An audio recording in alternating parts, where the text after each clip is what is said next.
సహోదరి సహోదరులారా, ప్రభువైన యేసుక్రీస్తునామమున హృదయపూర్వక వందనాలండి. ముందుగా ఇంత మంచి సమయాన్ని ఇచ్చిన తండ్రి అయిన దేవునికి ప్రభువైన క్రీస్తు ద్వారా కృతజ్ఞతాస్తుతులు చెల్లిస్తున్నానండి. అందరూ బాగున్నారండి. వాక్యం చదువుకొని ప్రార్థన చేసుకున్న తర్వాత పాఠంలోనికి వెళదామండి.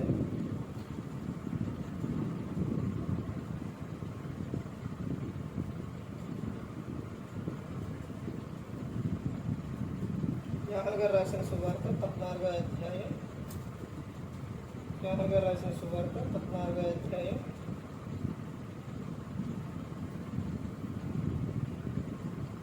23వ వచనం. యేసు, ఒకడు నన్ను ప్రేమించిన ఎడల వాడు నా మాట గైకొనును, అప్పుడు నా తండ్రి వారిని ప్రేమించును, మేము వాని యొద్దకు వచ్చి వాని యొద్ద నివాసం చేతుము. నన్ను ప్రేమించువాడు నా మాటలు గైకొను, నన్ను ప్రేమింపని వాడు నా మాటల గైకొనడు. మీరు వినుచున్న మాట నా మాట కాదు, నన్ను పంపిన తండ్రిదే. పరలోకమందున మా తండ్రి, పరిశుద్ధ ప్రేమ గల తండ్రి, గొప్ప తండ్రి, యెహోవా తండ్రి, అయా మీ ప్రియకుమారుడు యేసుక్రీస్తు ప్రభువు ద్వారా కృతజ్ఞతాస్తుతులు చెల్లిస్తున్నాము నాయన.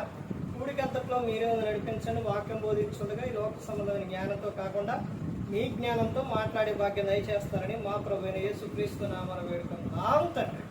ఆమేన్. ప్రభువైన యేసుక్రీస్తు నామమున హృదయపూర్వక వందనాలండి. దేవుని కుమారుడు యేసుక్రీస్తు ప్రభువు ఈ లోకానికి వచ్చిన తర్వాత పరలోక రాజ్యం సమీపిస్తుంది కనుక మారు మనసు బంధమైన ప్రకటింప మొదలుపెట్టారు. అంశం పాఠం పేరు ఏంటంటే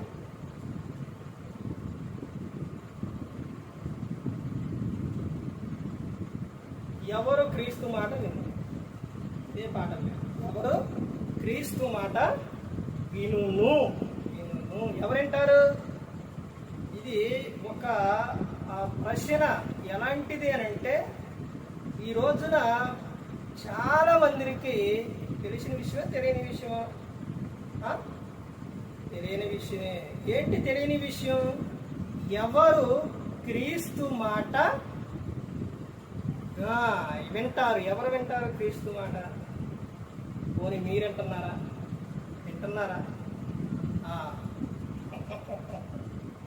క్రీస్తు మాట ఎవరింటారు అని చెబుతున్నారని అంటే, యేసు, ఒకడు నన్ను ప్రేమించిన ఎడల వాడు నా మాట గైకొనును. క్రీస్తు మాట ఎవరు గైకొంటారు అని అంటే, ఎవరు గైకొంటారు? ఆయన మాట వినేవారు. వింటున్నారా? క్రీస్తు మాట వినటం అంటే, క్రీస్తు మాట వినేవారు ఆయనను ప్రేమిస్తారు.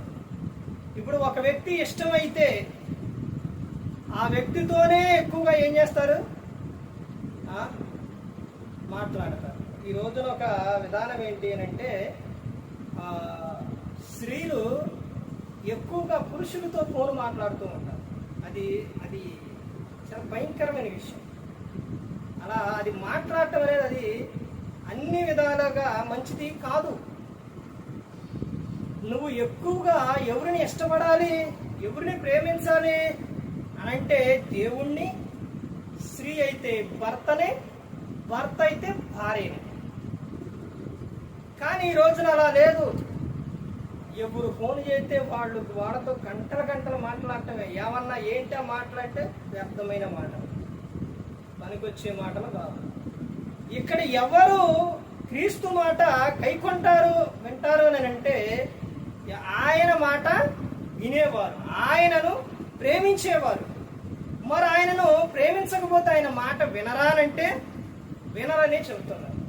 ఇప్పుడు ఒక వ్యక్తి ఇష్టం లేకపోతే ఆ వ్యక్తి ఎంత మంచి మాట చెప్పినా కానీ వినరు. అదే ఇష్టమైన వ్యక్తి ఏ పనికి మాలిన మాట చెప్పినా వింటారు. అవునండి, వింటారు. ఇక్కడ ఏమని చెప్తున్నారని అంటే, ఎవరు క్రీస్తు మాట వింటారు అని అంటే ఆయనను ప్రేమించేవారు.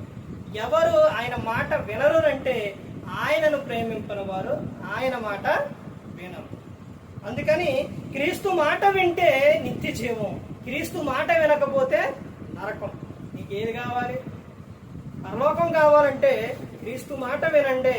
మీ జీవితాలు బాగుంటే, ఆయనతో సహవాసం కలిగి ఉండండి.